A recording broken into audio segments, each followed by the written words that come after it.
All right, let's jump right in. We're going to tackle a really fascinating and honestly pretty complex issue today, the identity crisis right at the heart of Bangladesh. Now, our guide for this is a really sharp analysis from 1993 by Tazeen M. Murshid, and we're going to see how a nation's soul can literally be defined and divided by just a single word. So, it all boils down to this one huge question. Are the people of Bangladesh Bengali or Bangladeshi? And look, this is way more than just a word game. As you're about to see, this choice represents two completely different visions for the entire country. It's a big deal.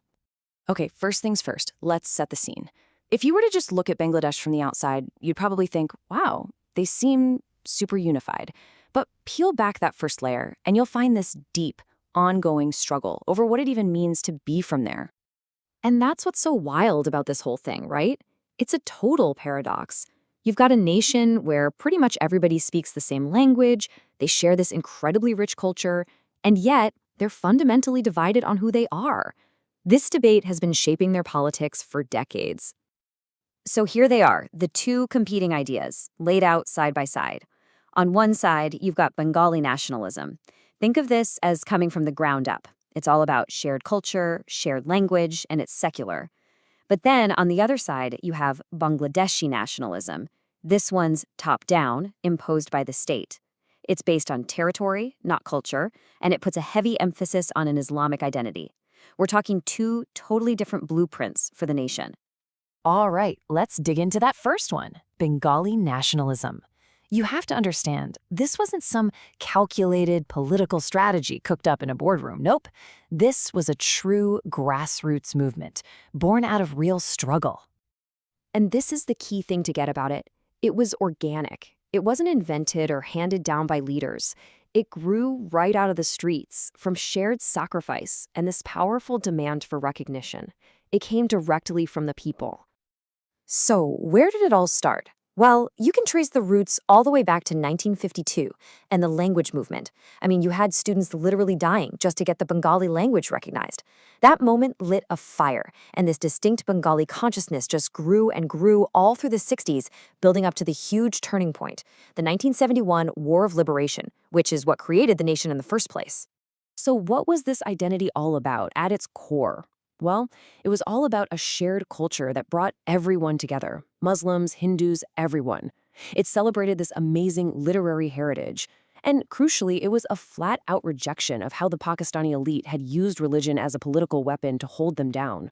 But then, after independence, just when you think things are settled, a completely new idea enters the picture. And this one wasn't bubbling up from the streets. This was an ideology that was pushed down from the very top. Yeah, so just as the new nation is getting on its feet, built on this idea of Bengali nationalism, the state itself steps in and basically rips up the rulebook. This official government project just cracked open the whole identity debate all over again. The very same debate the war was fought to settle. And here's what happened. In 1978, President Ziaur Rahman officially introduces Bangladeshi nationalism. The first, most concrete change, it was in the constitution. The official identity of a citizen was switched from Bengali, which is a cultural term, to Bangladeshi, a term tied to the land, to the territory. So you might be asking, why? What was the thinking behind this? Well, the official reason, based on Ziaur Rahman's rationale, was to create a clear separation, to draw a line in the sand between the Bengalis living in Bangladesh and the Bengalis living right next door in India. The whole point was to forge a separate, distinct identity. It was basically a three-step playbook to redefine the whole nation. Step 1, change the citizenship from being about culture to being about territory. Step 2, push a political identity to the forefront over the shared cultural one. And step 3, and this one's huge, replace secularism in the Constitution with faith in Almighty Allah. I mean, that fundamentally changes the entire character of the state. And according to Tazeen Murshid's analysis, this was so much more than just a simple name change. Her conclusion is really stark. She argues that this new ideology, quote, sought metaphorically to recreate Pakistan on the soil of Bangladesh. I mean, think about that. That is an incredibly powerful and, you can imagine, very controversial thing to say. So what you have now are these two powerful, clashing visions for the country, trying to exist in the same space.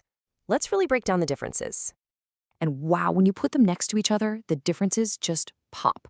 Look at the origins. One's from the people, the other's from the government. The whole basis of identity is different, language and culture versus citizenship and territory.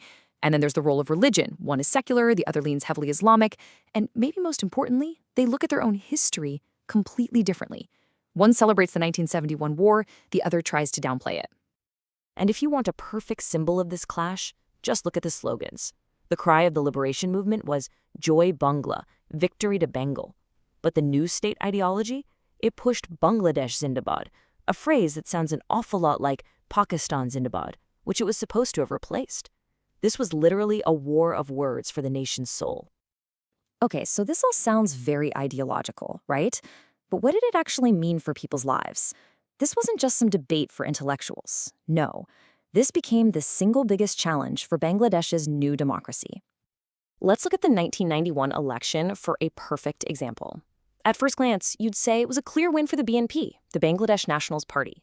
That's the party representing Bangladeshi nationalism. They got the most seats, they formed the government. Case closed, right? Well, not so fast, because here's the twist. When you actually look at the popular vote, how many people voted for who, the Awami League, the party of Bengali nationalism and its allies, they actually got 52% of the votes. So get this.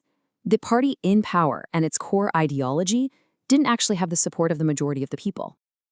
And the consequences of this split were, well, they were huge. The history of the Liberation War wiped from school textbooks. The name of the nation's founder, Sheikh Mujibur Rahman, erased from the official record.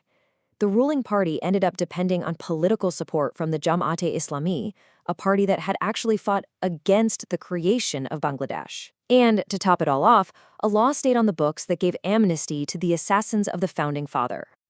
You can imagine, all of this just created a massive national crisis. People were out in the streets demanding justice. They wanted trials for alleged war criminals from 1971, like Ghulam Azam, who was the leader of that same Jamaat-e-Islami party.